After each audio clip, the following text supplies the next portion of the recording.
Buenas, hoy les quiero comentar no solo de este libro, Asesinato en el Hotel de Baño, de un autor uruguayo, Juan Grompone, sino que este librito me inspiró a hablar de Francisco Piria, ya que el Hotel de Baños, que es lo que cuenta acá, es construido por Francisco Piria, que justamente el Hotel de Baños está en el departamento de Maldonado, en la ciudad de Piriápolis, y actualmente es una colonia de vacaciones de las escuelas. Es algo público, pero fue construido por Francisco Piria, que también fue un escritor, una persona muy inspirada en lo que tiene que ver con la construcción, ya que muchísimas cosas del Uruguay fueron construidas por esta persona, que también tenía empresas, como que fue un visionario para la época. Algunos dicen que también fue un alquimista. Francisco Piria nació en Montevideo en el año 1847 y falleció en el año 1933, y parte de su educación fue fuera del país, fue en Europa, fue con su tío, que era de la Iglesia Católica, era cura, quien lo llevó a Europa, y bueno, y ahí él vivió su adolescencia y inició sus estudios. Cuando volvió a Uruguay, empezó como a comprar tierras, terrenos, y la ciudad de Piriápolis justamente lleva el nombre por Francisco Piria, ya que la inauguró de cierta forma él, construyó toda la Rambla, la bellísima Rambla que hoy en día disfrutamos en Piriápolis. Fue mandada a hacer por Francisco Piria. Él contrató a los arquitectos, hizo toda la logística, que en ese momento era inspirada en La Corniche, que era el lugar donde él se había terminado de criar en la adolescencia. La Rambla empezó a construirse en el año 1910.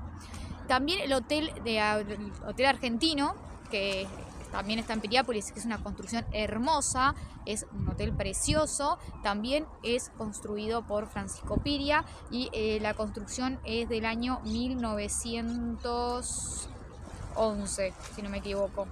También, bueno, todo lo que tiene que ver con el puerto de Piriápolis, también lo mandó construir él. El ferrocarril, los 14 kilómetros de ferrocarril, que eso fue hecho más que nada porque él tenía en Pan de Azúcar pedreras, que justamente sacaban piedras y las llevaban a otras partes. Es más, todas las calles que son hechas de adoquines en Montevideo, los adoquines de piedras eran traídos de ahí, de las canteras que construyó él, el Maldonado, que eran dos.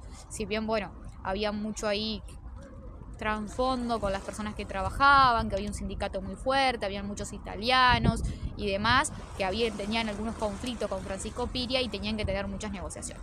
También hay una iglesia en ruinas, que fue una iglesia que ellos intentaron construir en Piria y nunca terminó su construcción, del pueblo obrero, cerca del pueblo obrero, que era este pueblo que trabajaba en estas obras que Francisco Piria hacía en Piriápolis. Inclusive está la fuente de Venus, que también es de él. El actual paseo de la Pasiva también lo construyó él, que era parte de lo que tenía que ver con el Hotel de Baños.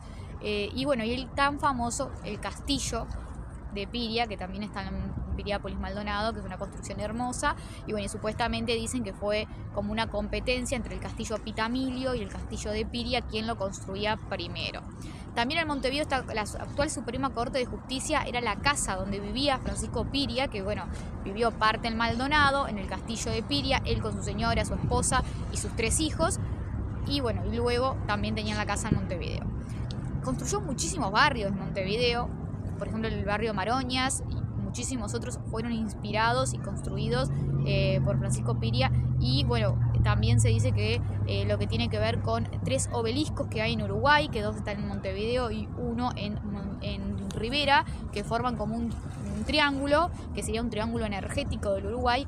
Tiene que ver con esta mitología alquimista de Francisco Piria, que no siempre se comprobó si era o no alquimista, pero bueno, muchas de sus obras dicen que tienen detalles alquimistas, por ejemplo en el Hotel de Baño, también como en el Hotel Argentino.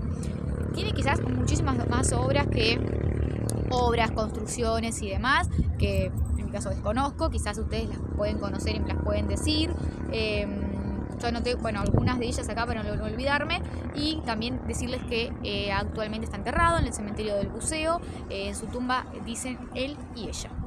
Supuestamente es la inspiración que tuvo él y que él creó antes de fallecer. Encargó todo lo que tiene que ver con las estatuas y monumentos que iban a ser parte de la decoración de su panteón familiar. Déjenme en sus comentarios de qué más construyó Francisco Piria, una persona tan importante de la época y bueno, un visionario realmente.